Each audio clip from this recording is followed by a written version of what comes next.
नमस्कार बच्चों, कल की वीडियो में हमने कक्षा 3 की रिमझिम पुस्तक से अध्याय 7 टिपटिपवा कहानी का भाग 1 पढ़ा था। आज हम उसी कहानी का भाग 2 पढ़ेंगे।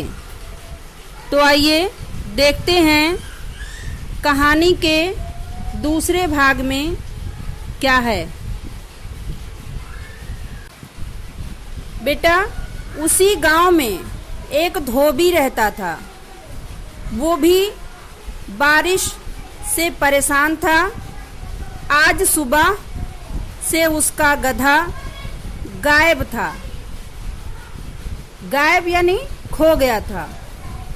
सारा दिन वो बारिश में भीगता रहा और जगह जगह गधे को ढूंढता रहा, लेकिन वो कहीं नहीं मिला। धोबी की पत्नी बोली, जाकर गांव के पंडित जी से क्यों नहीं पूछते? वे बड़े ज्ञानी हैं, आगे पीछे सबके हाल की उन्हें खबर रहती है। पत्नी की बात धोबी को जच गई यानी पसंद आ गई, समझ आ गई। अपना मोटा लठ उठाकर वो पंडित जी के घर की तरफ चल पड़ा। लठ जानते हैं? लठ एक लकड़ी का लंबा डंडा होता है, जिसको हम घरेलू भाषा में लाठी बोलते हैं। उसने देखा कि पंडित जी घर में जमा बारिश का पानी उलीच कर फेंक रहे थे। धोबी ने बेसब्री से पूछा, बेसब्री यानी उतावलेपन से पूछा, महाराज, मेरा गधा सुबह से नहीं मिल रहा है।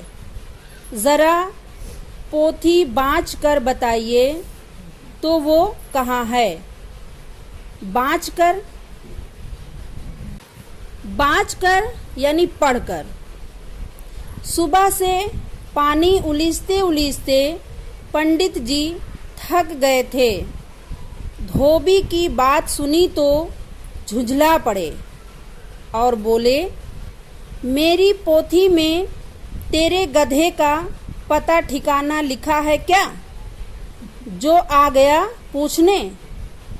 अरे जाकर ढूंढ उसे किसी गढ़ई पोखर में। और पंडित जी लगे फिर पानी उलीचने। धोबी वहाँ से चल दिया। चलते चलते वो एक तालाब के पास पहुँचा। तालाब के किनारे ऊंची ऊंची घास उग रही थी। धोबी घास में गधे को ढूंढने लगा। किस्मत का मारा बेचारा बाघ टिपटिपवा के डर से वहीं घास में छिपा था। धोबी को लगा कि बाघ ही उसका गधा है। उसने आओ देखा ना ताव और लगा बाघ पर मोटा लठ बरसाने। बेचारा बाघ इस अचानक हमले से एकदम घबरा गया। बाघ ने मन ही मन सोचा, लगता है यही टिपटिपवा है। आखिर इसने मुझे ढूंढ ही लिया। अब अपनी जान बचानी है तो ये जो कहे चुपचाप करते जाओ। आज तूने बहुत परेशान किया है, मार मार कर मैं तेरा कचूमर निकाल दूंगा।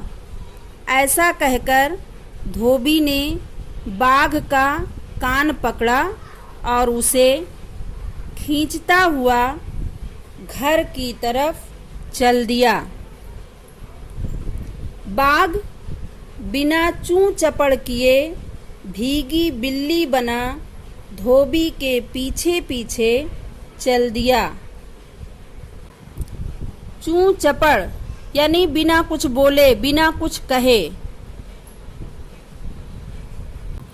घर पहुंचकर धोबी ने बाघ को खूंटे से बांध दिया और सो गया। सुबह जब गांव वालों ने धोबी के घर के बाहर खूंटे से एक बाघ को बंधे देखा तो उनकी आंखें खुली की खुली रह गईं। तो बच्चों, ये थी टिपटिपवा की कहानी। आपको कैसी लगी? उम्मीद है आप सबको पसंद आई होगी। आज का हमारा गृहकार। इस कहानी में लगता है सभी परेशान थे। कौन किससे परेशान था, लिखिए। धन्यवाद।